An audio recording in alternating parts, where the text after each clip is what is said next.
All right, 9.2, graphs of polar equations. So this is one that we kind of look at, and from the cards that we've been doing, the polar coordinate cards, this will kind of be a review, looking at the graphs of them, being able to identify the classic graphs that come with this and curves, and then kind of sketch them without the use of the graphing calculator and see how that works. That's what we're going to try to do. All right, so the first thing to look at here, when we talk about them, we talked about circles before, so let's just make sure we take a look. We've got circles are in this form, r equals a cosine theta or r equals a sine theta. And the big thing here that we got to talk about is that a is the diameter, right? Just a reminder that a is the diameter of the circle. And you can see a bunch of different examples here below. So it'll kind of be a little review from what we did with the conic, or not the conic cards, the polar cards, looking at where we're at. Notice the where we're at in terms of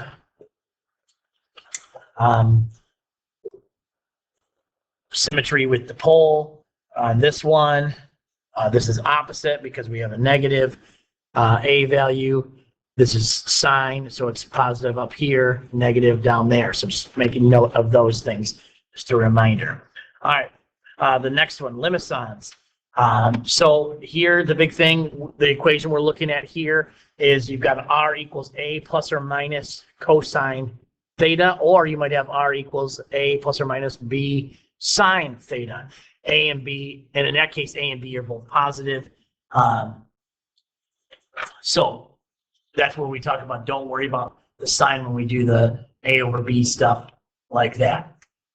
Okay, so the first one, you can see we have an inner loop because a is less than b in that case. So we can take a loop at that. And the second one here, you can see that a equals b, so we have that cardioid type shape or a heart-like shape. A dimpled one is if a kind of fits in between b and 2b. And sometimes you see like the type of equation that each one is a minus b sine theta, a plus b cosine theta, a minus b cosine theta gives you one of those. And a convex if a is greater than or equal to 2b, then we have those things. Now, I know we did some like a divided by b stuff to get you some information. So more than one way to check that out. Sometimes you just compare a and b and see what you get. If you divide them, you kind of get the same general idea of that. Okay.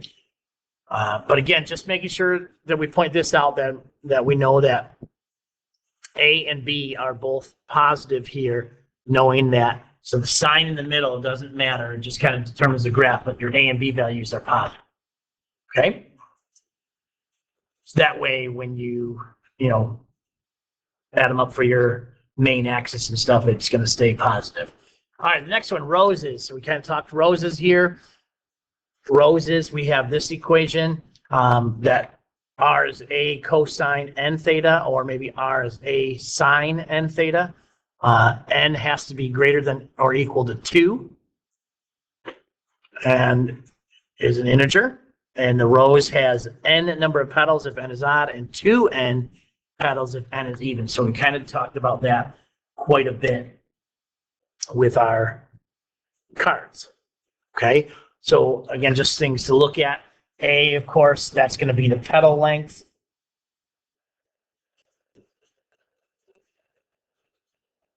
We know that, just so we have that now. And just a couple other things to think about. So if when we rotate here, if n is odd, in this case, n petals, if n is odd, then when we rotate it,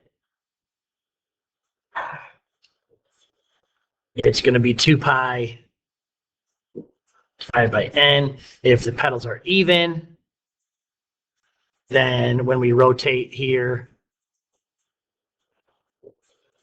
we can go pi divided by n. Now, another way to just combine that, like we talked about, is just to look at and say, well, no matter what, it's 360 divided by the number of petals. Either one of these, right? So I don't want to confuse you there. Or in terms of radian, 2 pi divided by the number of petals.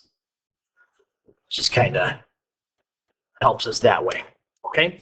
The other thing to think about is where the first petal is at. Okay. So one thing to think about is where the first petal.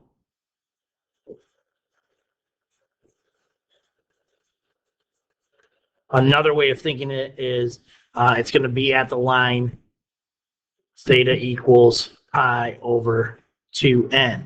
Okay. That is especially in the case of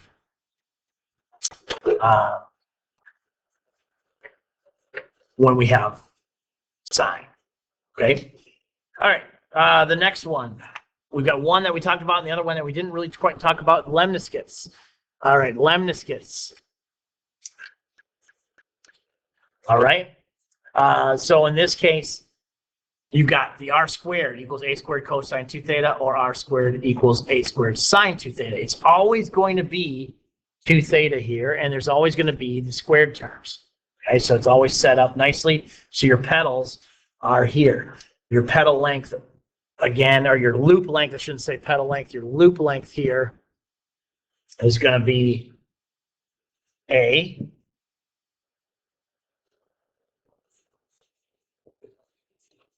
Okay, and that's really all you need to know is how long the loop goes, because we know it's going to be kind of your sine or cosine curve depending on where you're at.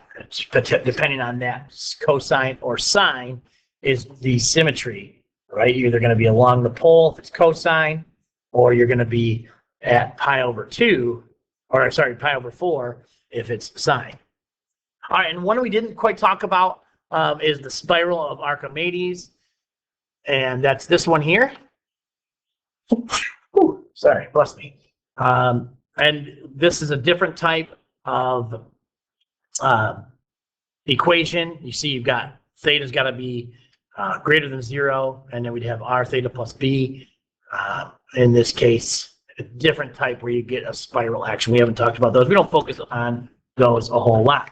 All right, so let's get to how to sketch a graph of these as we go. So identify by the equation and then sketch a graph of it. So we know right away that this first one, because you've got the squared, right, r squared, then we know that this has got to be a lemniscate.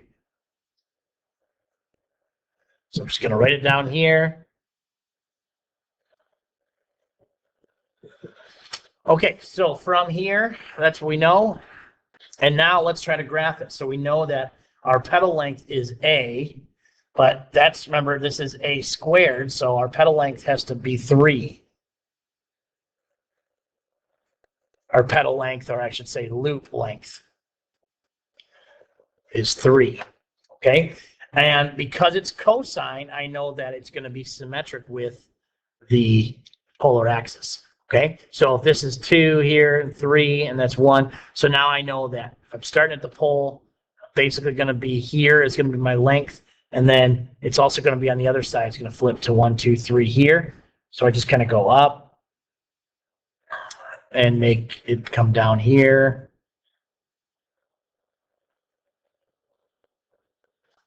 Close enough, right? I guess I could have done a little better job on the back side here. There we go. That looks a little better. All right. So there we go. Next one, r equals 3 sine 5 theta. So this one I know is a rose curve because I've got an a value, I have an n value that's greater than 2. So I know this has to be a rose just by looking at the equation.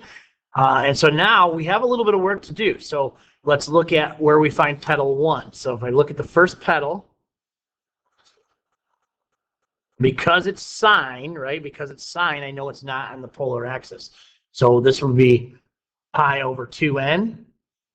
We'll give my first petal. So that's going to be pi over 2 times 5, right? Here's my n value.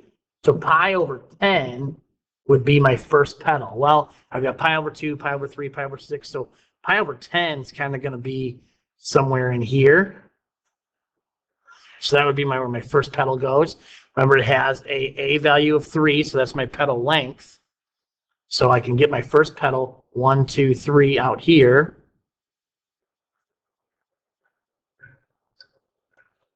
At pi over 10. Now I just need to know the subsequent pedals.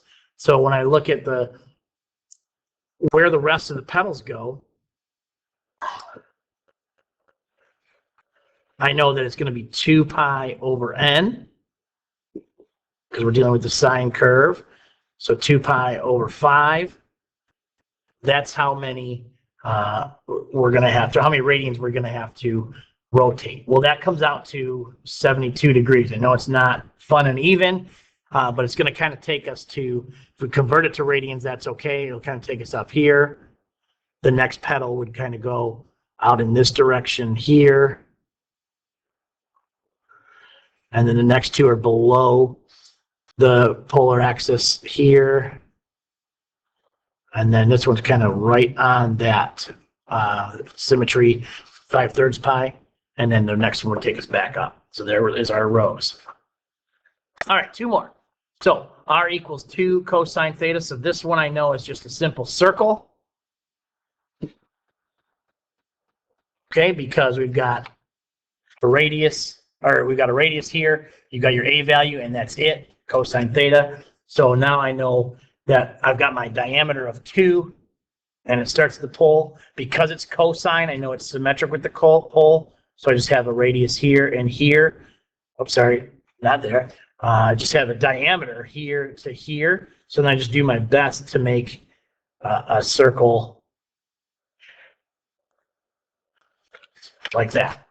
All right, and the last one, we can tell by the equation with the 1 plus or minus that this is a limison.